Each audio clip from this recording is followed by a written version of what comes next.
You'll do well. Thanks.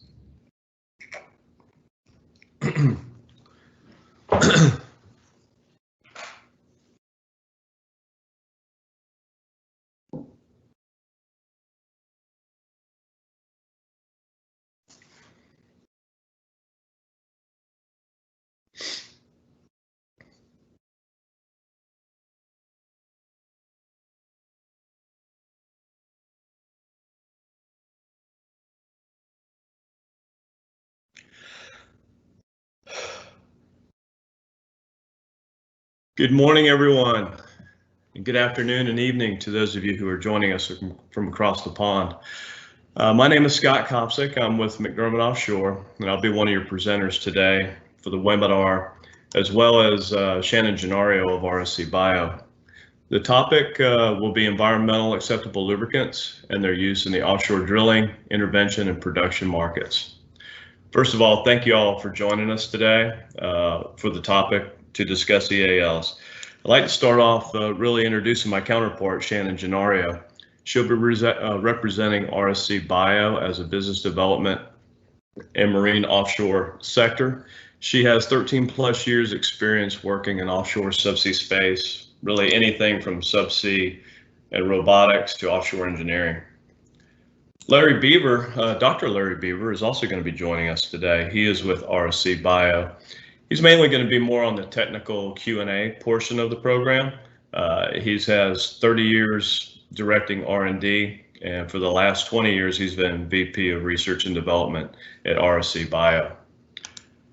My name is Scott Kopsick. I'm the Regional Sales Director for McDermott Offshore. I've been with the company a little over 10 years and have 20 years experience plus in the energy, offshore oil and gas markets, including engineering, subsea hardware, and subsea robotics. So, today, after a quick overview of our companies, the agenda is really going to cover these three topics. We're going to talk about what is an EAL, why would you consider using an EAL, and how do they perform. I'm also going to touch base on our McDermott RSC distribution partnership, which I think is important. I want to note that during the webinar, there is going to be, if you look, there's a question button under your Teams tool. Please be sure to use that to submit any questions that you might have during the webinar that we can answer at the end of the program. So a quick overview of McDermott. McDermott has been around for over 30 years as a chemical manufacturer in the water-based hydraulic fluids realm. We're a market leader in the supply of subsea hydraulic fluids for both production and BOP control systems. You can consider us really one of the first on the forefront of environmental friendly fluids, as we introduced water-based technologies as far back as 1979. Our name brands, you might have heard of us, Oceanic, Pelagic. These are some of the brands that you would see in the production control market, and Aerofon is the product you would see in the BOP controls market. Both production control and BOP control systems are critical to offshore oil and gas production. And as the lifeblood of these systems, it's imperative that they don't break down. Our customers, they count on us to manufacture this unique product, which features low viscosity, excellent wear and corrosion protection, low impact to the environment, and OEM approval. We have 5 manufacturing facilities around the globe and research and development in both the US and the UK. We have a very wide logistics network that generally has a presence anywhere there's oil and gas production or exploration. Through this network of manufacturing facilities, stocking distributors, and resellers, we can react to supply and demand in a timely manner. So again, I'm just going to touch real quickly on the distribution partnership that we've entered into. So McDermott Offshore is now a distribution partner with RSC Bio, and we're doing this because we feel this is a value added on the products line for our customers. RSC Bio's experience in the marine industry is widely known, and it's something we'd like to bring to the offshore oil and gas exploration and production markets. Applications such as crane, rig main, and thruster hydraulics, jackup, rig and pinion, and wire rope greases, along with a host of other topside applications. These products can save you money over the lifespan of your equipment or reduce your cost of ownership. As a bonus, these are green products and they have very low impact on the environment, similar to the McDermott product line. You've heard this term sustainability a lot in the industry lately, especially with major oil and gas producers and their initiatives to lessen their carbon footprint. This product fits in perfectly, and many of the products used in their line are renewable. So, with McDermott Offshore's extensive supply chain, 30+ years experience in the offshore industry, we feel that we can be a one-stop shop for subsea hydraulics, topside hydraulics, greases, and gear oils. Basically, we can provide you products from subsea to topside. We're really excited about this partnership, and we look forward to providing these products to new and existing customers. Again, don't forget to send in any questions that you might have during the webinar by using that Teams tool and that questions button. I will now pass things off to Shannon Gennario to give you more insight into EALs and RSC Bio. Shannon? Thanks, Scott. I really appreciate all of you joining us today, although it'd be nice to be presenting this in person so I could see some of the familiar faces I've been missing for the past few months. I know from talking with many of you that most of us are in the same boat and that we're looking for more effective solutions to the problems facing our industry today. Things like maximizing our budgets and returns and mitigating negative public perceptions. My goal over the next few minutes is to share with you the cliff notes on the differences between the various green lubricant technologies on the market today, and possibly more importantly, the impact that the right lubricant technologies and suppliers can have on both your equipment and your bottom line. I'll be honest, when I first started looking into EALs, like many of you, I really didn't see the problem with the conventional products that have worked for us over the years. Plus, I had heard horror stories about new technologies from various friends and customers like yourselves. Fast forwarding till today, I've discovered that there actually are a handful of decent environmentally friendly lubricants on the market, but they're not all the same when it comes to reliability and performance for offshore use. And even the good ones still often lack in areas like global availability, price tags that don't outweigh their value, equipment compatibility, and performance issues in our demanding environments. So taking all this into consideration, I'm very excited today to get the opportunity to introduce you to RSC Biosolutions. RSC Biosolutions is an American industrial biotechnology company headquartered in Charlotte, North Carolina, that's part of a larger 96-year-old family-owned company. A company that's been a leader in many fields over the years, including cleaning and lubrication. Many of you may be familiar with some of our consumer brands, such as Gunk and Liquid Wrench. For nearly 30 years, RSC Biosolutions has specialized in biodegradable and in many cases renewable lubricant technologies such as hydraulic fluids, gear oils, greases, specialty lubricants, and cleaners. RSC typically works with large fleet equipment owners and operators on a global scale to help them strategically deal with environmental risk and risk to human health and safety using technology that allows them to address these issues without trading off performance or other economic factors. We feel very strongly that these elements can coexist and about making a business case for safer, effective technology throughout our portfolio. RSC Biosolutions offers a very broad and versatile range of lubricants, greases, and specialty fluids and cleaners. We use technologies that are a bit unique in the industry and that they're in a category called PAO and hydrocarbon related. Basically, what this indicates is that our lubricants have the tendency to be both very compatible and very stable and can be directly dropped into your existing systems, increase performance, and potentially lengthen both maintenance intervals and equipment lifespans. The premier of our fluid lines is our Futera hydraulic fluid. It's an HEPR type hydraulic fluid. Remember this term because later in the webinar we'll address why this should be important to you.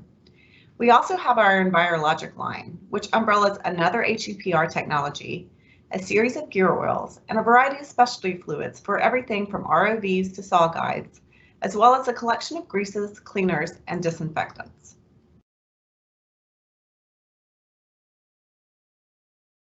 The RSC focus has always been on demanding applications and demanding environments. We specialize in offering solutions using advanced industrial biotechnology. We do one thing, we do it well, and we've been focused on it for a very long time. RSC Biosolutions is in the business of reducing risk to our customers. Risks are increasing globally, especially in the offshore space, not only due to regulations, although regulations are increasing everywhere, but concerns about environmental impact are increasing and leading to new metrics. Sometimes these new metrics are carbon scores, corporate sustainability, or renewable goals, or trying to deal with incentives and stakeholders that care about new things and new risks. We understand that while juggling these issues, operators in the offshore space still have to focus on the big priorities of managing their P&Ls, running their vessels and equipment, and running their operations. Now more than ever, our partners and customers in the industry are increasingly concerned about their supply base and how adaptable they are to a world that seems to be changing rapidly. RSC helps our customers deal with these trends and deal with these risks without compromising performance while reducing their total cost of ownership. So the big question remains, how can you comply with these new metrics and new trends without compromising your operational requirements? Historically, I think when our offshore colleagues have considered environmental or green technologies as a solution, the thought has generally been it's going to cost twice as much and work half as well, so I really don't want to go that route if I don't have to. Until now, with lubricants in particular, challenges with water, challenges with heat, challenges with lack of global availability have all been viable excuses to avoid seriously considering or exploring EALs as a practical solution. RSC Biosolutions recognize these issues, listen to your concerns, and the R&D department led by Dr. Larry Beaver went to work. Today, RSC has developed our technologies to the point that they can actually increase performance, even over traditional mineral oils, and they drop into existing systems, they're globally available, and they present opportunities not only to address the trends, but to do it in a way that brings performance advantages to offshore systems. A big part of our mission is to help people and help our partners address these risks, but to do it in a way that's smart for business. We do this exclusively with bio-based green technology. We think that's important. We also think that being deep in the space, and particularly going back for decades, is very important because understanding how these technologies work and being able to think about them in application is absolutely critical to providing the practical products that both perform and mitigate risk. So rest assured, our risk reduction does not and will not ever involve compromise. We produce products, and McDermott produces products that reduce environmental risk without compromising performance. Earlier, Scott alluded to the partnership between us. This really is a sweet spot for both of us. Our sole purpose at RSC Bio is to develop environmentally acceptable lubricants and BGP compliant products such as gear oils, greases, and hydraulic fluids that actually solve issues for our customers. And we continue to foster strong relationships with trusted distribution partners like McDermott to reinforce our ability to sustainably deliver our solutions on a global level. This is not a bolt-on to a mega company. Discovering and perfecting the technologies that solve our industry's unique challenge is our only reason for being here. On the screen right now, you can see a partial list of potential applications for our products: stern tubes and gears, cranes and davits, thrusters and propellers, winches and launch and recovery systems, pump and ring main systems. The list is almost endless.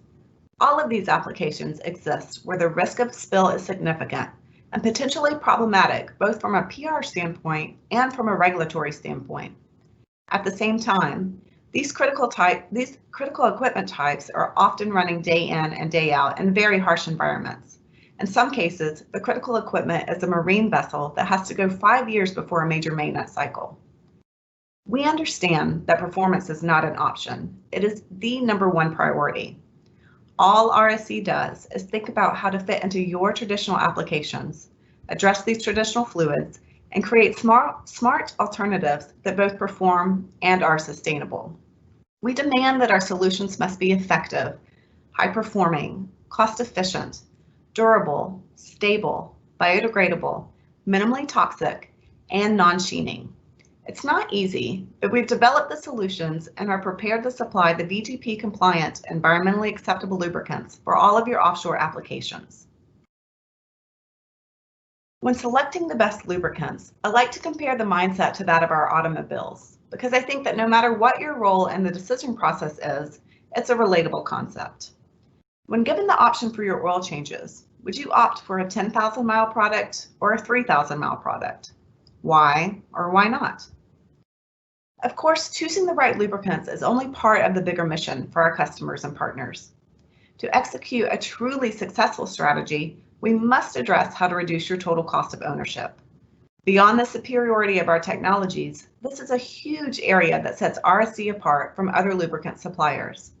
We actually collaborate with you to address your needs, analyze which products are best suited for your operations, and customize distribution and production plans that make sense for your individual requirements. I want to pause here for a minute and ask you to broaden your outlook and seriously think about the big picture as it relates to your routine equipment maintenance. More often than not, it's imperative that we look past the base price tag when comparing lubricants for your expensive offshore equipment. What would it mean for you to extend maintenance cycles by 50%, 100%, or even 200%? How much would you save on processing and placing orders, on shipping supplies, on downtime, on labor cost? Now, take that a step further and think about what you could save if the equipment lifespan were lengthened too. It isn't just the equipment replacement in this equation, although demoving old equipment and buying new is a cost I think we all would agree on wanting to defer. But take those surface costs and add in the potential of engineering, of procurement, of shipping and logistics, of installation. Are you getting the picture? The savings here can quickly outweigh any upfront investment in a better lubricant. One of the most impactful components of a strong lubricant strategy is to standardize globally. This saves money not only on pricing as it relates to the quantity of scale, but also on logistical aspects, from processing personnel to shipping and receiving related costs, versus the scattered approach of purchasing hydraulic fluid from various suppliers, gear oil from another, and greases from yet another. It also ensures that you maintain control of the quality of materials that are running through your systems. This feeds into the remaining layers of our strategy, which are ultimately maximizing your equipment performance and lifespan, increasing your uptime, building and protecting your brands, and protecting your public relations while creating a safer and more livable world, both by the product or service that you produce and by the methods by which you produce it. So what is an EAL? You've heard us use the term, and I'm pretty sure that you can put together that it stands for environmentally acceptable lubricant. But before we get into what makes an EAL different, let's lay a little groundwork. Up until around 2015, there really wasn't a crystal clear definition regarding what constitutes an EAL. On December 19, 2013, the US EPA Vessel General Permit, or VGP, became effective specifically to address vessels over 79 feet in length. The VGP set a fairly reasonable definition for what constitutes an EAL. 1, it has to be readily biodegradable, meaning greater than 60% biodegradability in 28 days or less. 2, it has to be minimally toxic. Once again, the VGP has a separate set of criteria defining exactly what that means. And 3, it can't be bioaccumulative, which means it can't build up in the biosphere and it can't build up in organisms. Additionally, RSC also considers renewability, or the bio-based carbon content, as well as non-sheening characteristics to be highly beneficial for our customers. The ISO standard recognizes 4 base types of EALs categorized by their base oil composition. From a chemical point of view, the molecular structure highly influences the chemical and physical properties of these base fluids.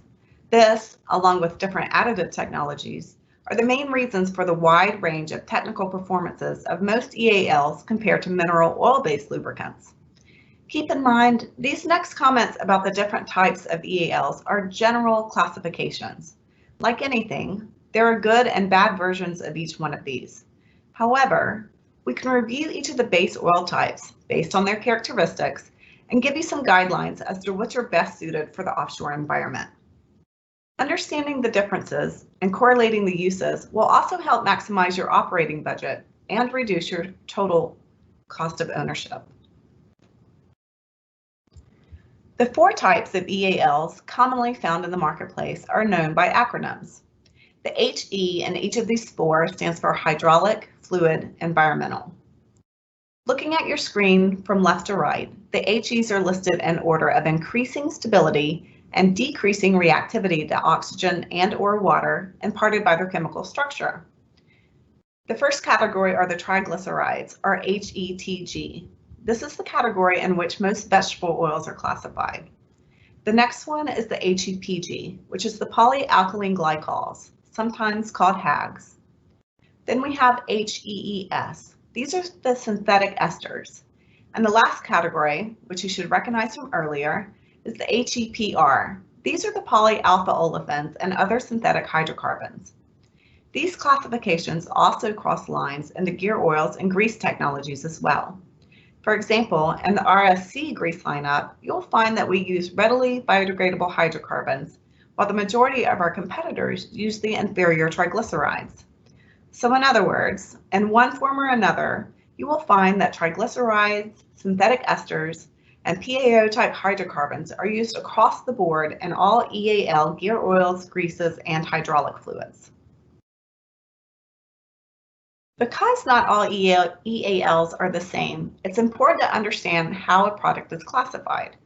If you have used, are using, or are considering a specific EAL and don't know what category it's in, this information can generally be found on the product's SDS page. Alternatively, if you need help, one of your RSC or McDermott representatives would be happy to assist. So let's take a look at this table and take a deeper dive into the performance aspects of the different EAL categories. Moving across the top row, we have oxidation resistance. Oxidation resistance of the fluid is basically a measure of its lifespan when exposed to oxygen.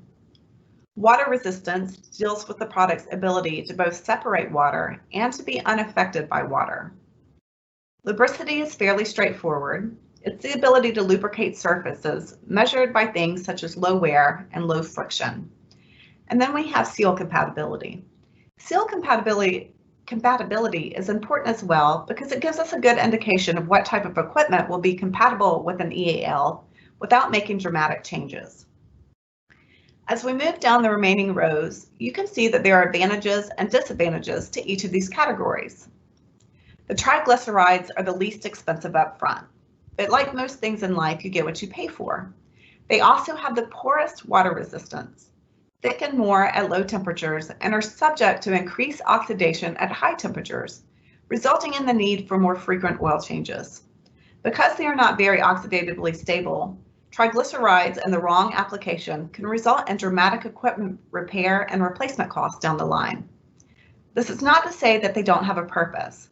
Because of their low price point and the fact that they perform well at extreme pressures, triglycerides can be a smart solution for equipment like ROVs, where the fluid is subject to high pressures and changed out frequently. RC Bios Solutions has addressed some of these shortcomings with the use of selective additives and does offer triglyceride-type fluids in our Envirologic hydraulic fluid series, but our sweet spot remains our HEPR technology. The synthetic esters, also known as saturated esters, are developed and marketed by several major oil companies and large lubricant manufacturers and are currently the most widely commercially available class of EAL. If you've used an EAL, it's likely that it's in this category, so you may want to pay attention here. Synthetic esters do quite well with lubricity, but are incompatible with some paints, finishes, and seal materials, often resulting in serious seal issues.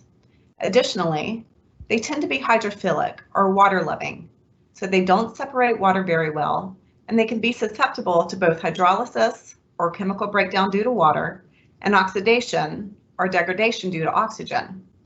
Although synthetic esters can be compatible with mineral oils, they're not recommended as direct drop-in replacements because their effectiveness at removing mineral oil deposits can cause filters to clog during the period initially following the lubricant changeover.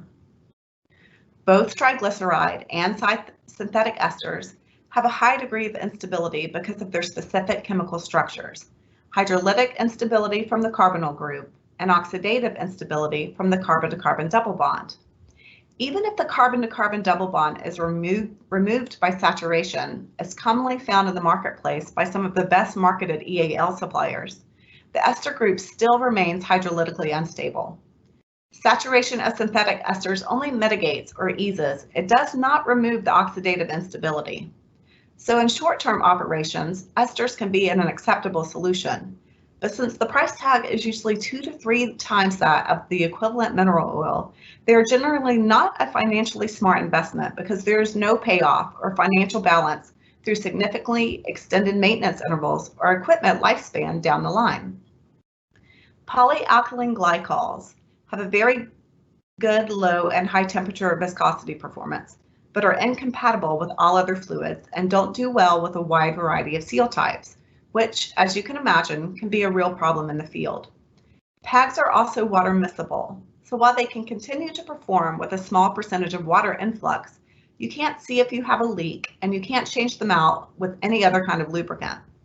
This is also a problem with water ingress because the PAGs will absorb the water and transfer it throughout the system, shortening the life of the system as the water can't practically be separated from the PAG once it's in.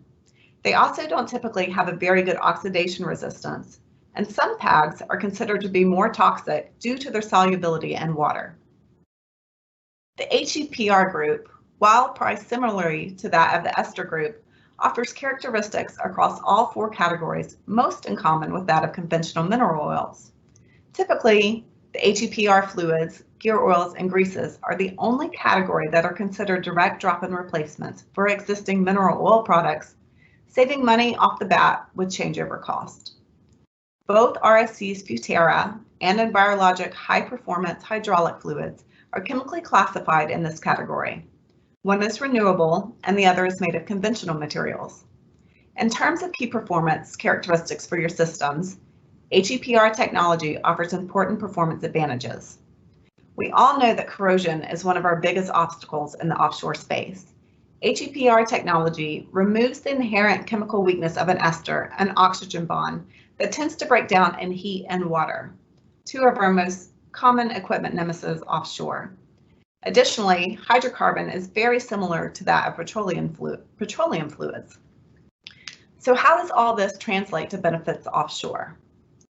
This breakthrough in lubricant technology means that all RSC's HEPR technologies are compatible with mineral oils, existing conventional seals and systems, decreasing changeover time and cost and increasing uptime. They are non-acid forming. They're hydrophobic and demulsifying, so condensation, water, and seepage are not absorbed. In the case of water ingress, water can be easily spun out or separated. This ultimately minimizes system deterioration. They're hydrolytically stable. This means that the fluid does not deteriorate when the water does enter the system, which enables continuous protection of the system, again, minimizing deterioration. They're oxidatively stable. This allows for our HEPR fluids to remain stable for extended periods of time, even in extreme pressures and temperature conditions, both hot and cold. Even in periodically stagnant systems, the HEPR fluids do not require replacement prior to reactivation, saving both operational time and money. Our greases have extreme durability and excellent wear performances. In wash-off and spray-off tests, they excel at only a 4% diminishment rate, and they are available in various grades, making them ideal for both internal and external greasing, and everything from hinges and gearboxes to wire rope protection and penetration. All of these things are extremely important in remote, demanding offshore operations. So how confident are we in this type of HEPR technology? RSC BioSolutions lubricants are proven to be the best in class, period. Our EALs rival even the best petroleum-based and synthetic oils on the market, and we back that up with up to a 10-year guaranteed lifespan. But this isn't just a lab exercise or a biased opinion on our part. We have more than 60,000 hours in field and 6 years in closely monitored production vessels, in drill ships, and positioning thrusters, and hydraulic power units, and in cranes. We have 10 years in a marine fleet propulsion system application. We already have multiple global partners. Some of the names you'll recognize, like Transocean, Oceaneering, Diamond Offshore, Thrustmaster, and many more. We have lengthy field experience of more than 10 years with this technology to show that it is indeed a direct drop-in replacement to mineral oil technology, allowing you to easily replace existing mineral oil, gear oils, greases, and hydraulic fluids with an EAL with very little changeover issues, if any. Our technologies are vetted and proven, not just in independent testing, but through OEM approvals, long-term relationships with demanding customers, and a long history in application without failure.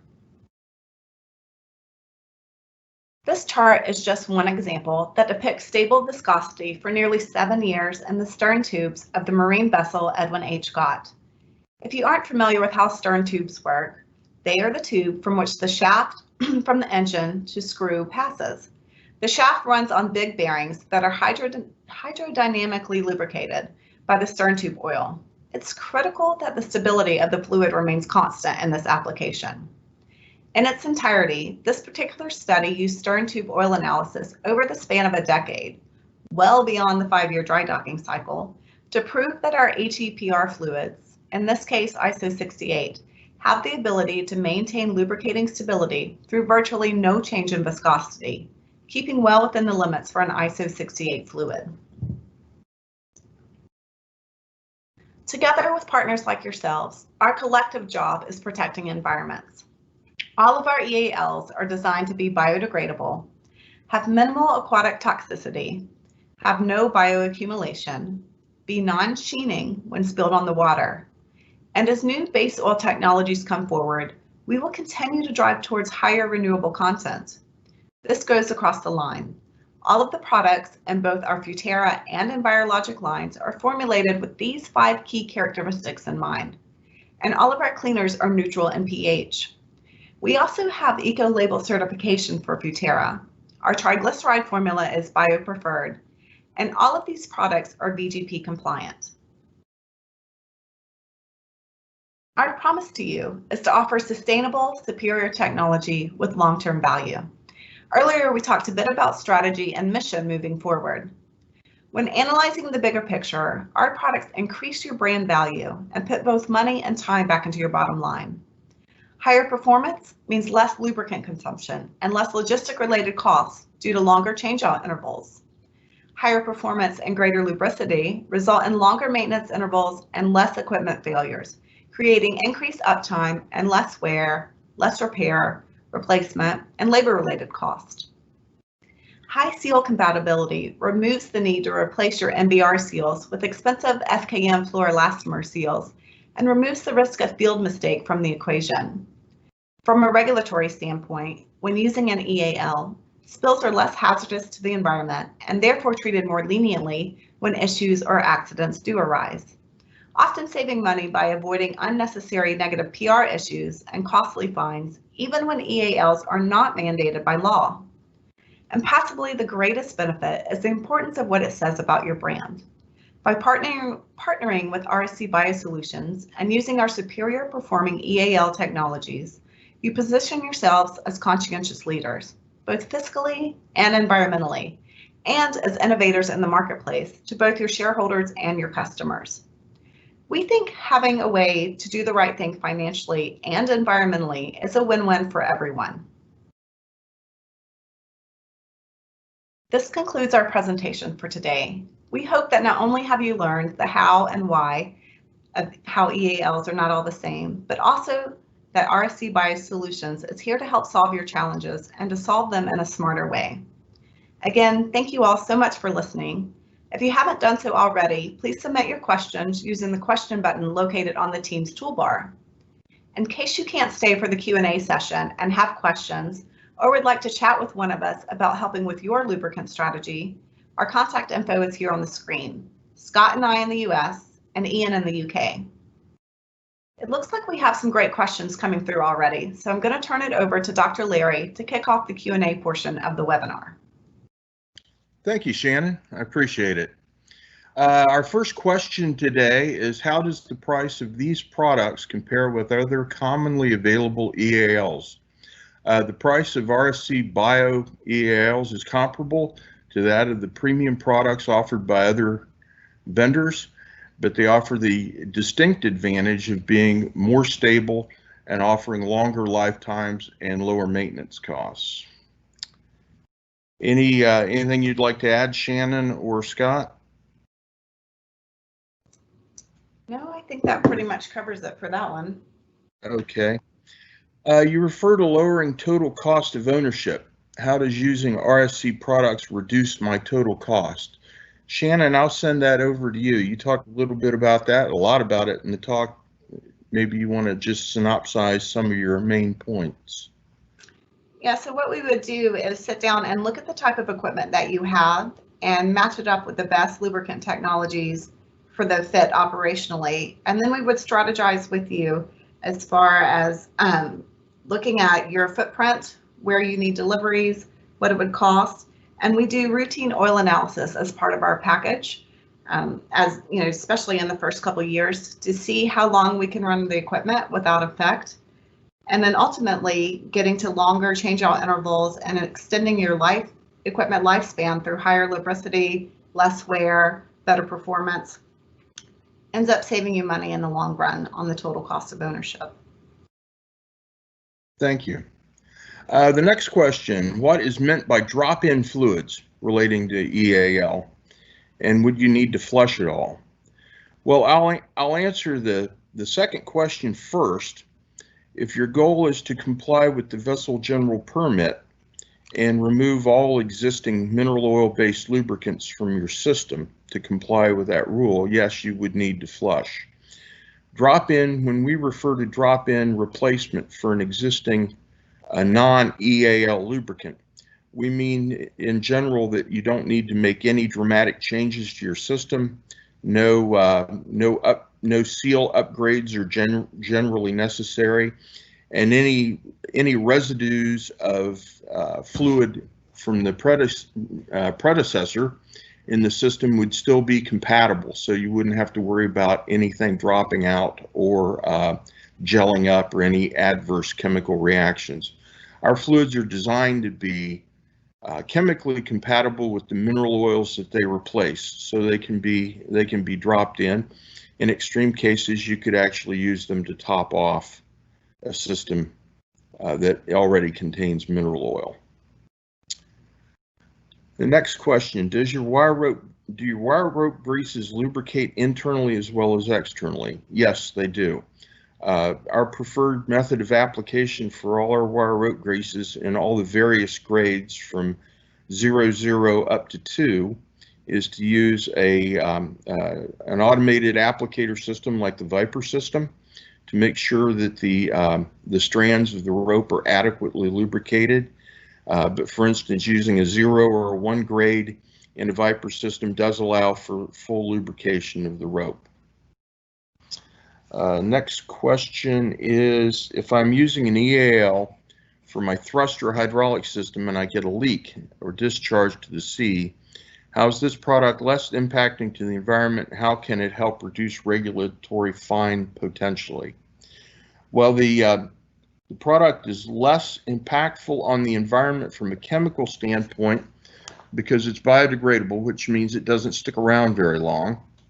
It is less toxic to the environment because it meets the requirements of the EPA aquatic toxicity guidelines, and it does not bioaccumulate in the environment the way mineral oil-based fluid would bioaccumulate. All three of these characteristics act together to make it both less impactful on the environment and also can potentially reduce regulatory fines, because in the event of a spill, a regulatory agency is going to look for information proof, if you will, of what was in the system, and finding that the system has been equipped with an EAL counts in their minds to mitigate or reduce fines. The next question, what are the handling characteristics of the RSC products compared to the EALs?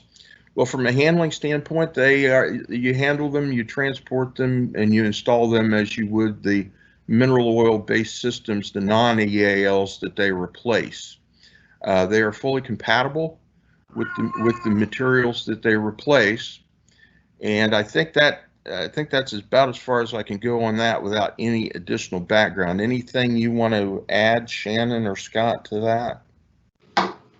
Not on this one, but just, I'm not sure who asked the question before that, that in regards to how spills are handled, it doesn't necessarily make it go away, but I think it's important to note on that process that all of our products are non-sheening when spilled in the water.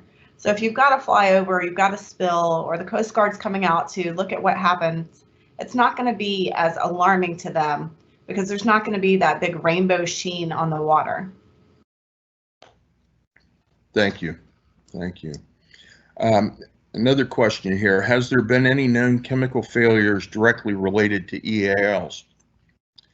Well, in general, across the board among all manufacturers, there certainly have been failures with EALs, and that was actually one of the driving forces for our company to be heavily involved in this market, because we wanted to develop a technology with higher reliability and higher performance. That's why our Futera and Envirologic high performance lines not only have had no failures in the field, but they also outperform the mineral oils which they replace. The next one, what greases are recommended for the legs on a jackup rig? Well, this depends a little bit about what type of jackup rig we're talking about.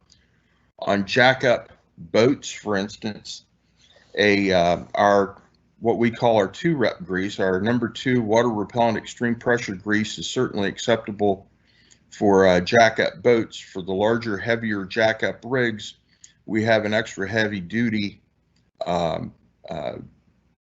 Envirologic grease specifically designed for those. And the primary difference between those greases is in what's called the weld load, which is the extreme pressure rating on the grease. So the full-size jackup rigs require a higher EP, or extreme pressure performance. Let's see, how do the price of these products, I think we already touched on that. Futera products are stated to be highly stable. Is there any performance warranty? Yes, there is. Right now we are offering a performance warranty in stern tube applications of 10 years on the fluid, as long as the vessel is enrolled in our oil analysis program. That tracking of the performance of the fluid is necessary for warranty purposes.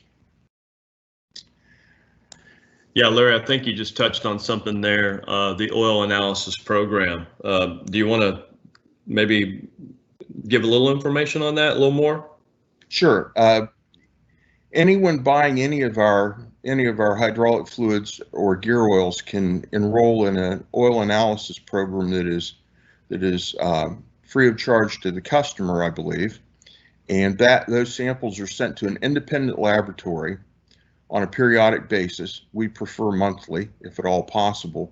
The fluid is analyzed for all its major components, as well as its characteristics and its moisture content.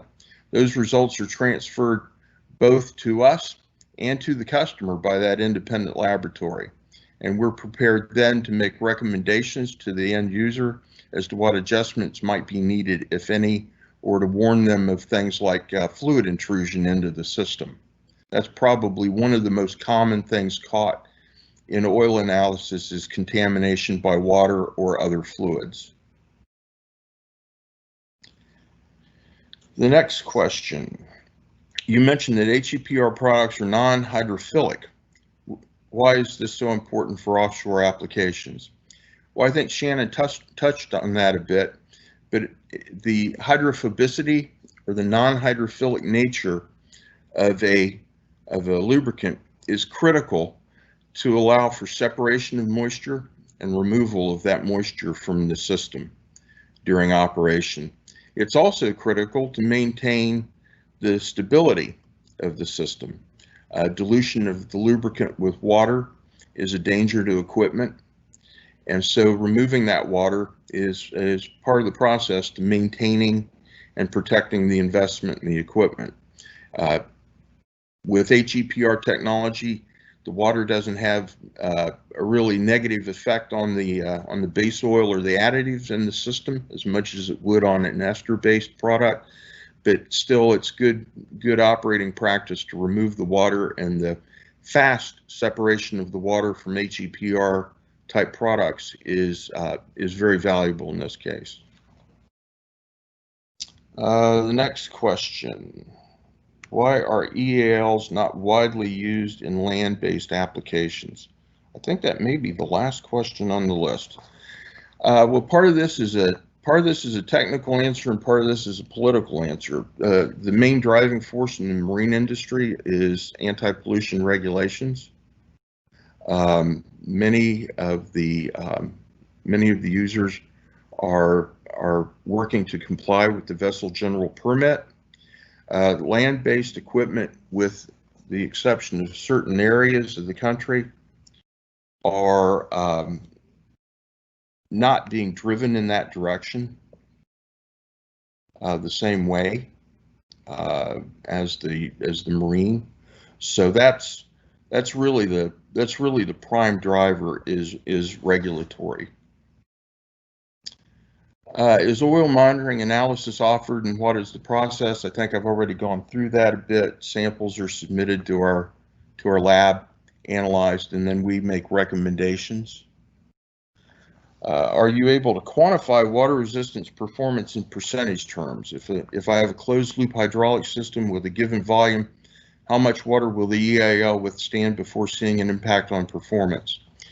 Well, the amount of water absorbed by the oil itself is in the range at most of a couple hundred parts per million. So the lubricant itself, being highly water resistant, doesn't absorb any of the water. The danger of water getting into the system isn't so much that it attacks the lubricant. It's the fact that it collects in the system, and for instance, in a bearing system, the water level would rise in that system to where it would be between the shaft and the bearing and would be displacing the lubricant. So the real issue isn't the fact that the EAL has a sensitivity to the moisture. The real concern is just the sheer volume of water in the system displacing the lubricant and becoming the lubricating factor itself, which it doesn't. Let's see. What are the handling characteristics? I think I covered that one. How does the foaming tendency compare? Our products have a very low foaming tendency compared to other EALs, and in many cases our anti-foam characteristics are superior. Actually, in all cases that I've seen, our anti-foaming characteristics for our products are superior to the mineral oils that they replace. So there is not only very little foam generation in all three sequences of the ASTM test, but that does form during the test breaks extremely rapidly. In most cases, about twice as fast as a comparable mineral oil. So very little foam, very, very fast break.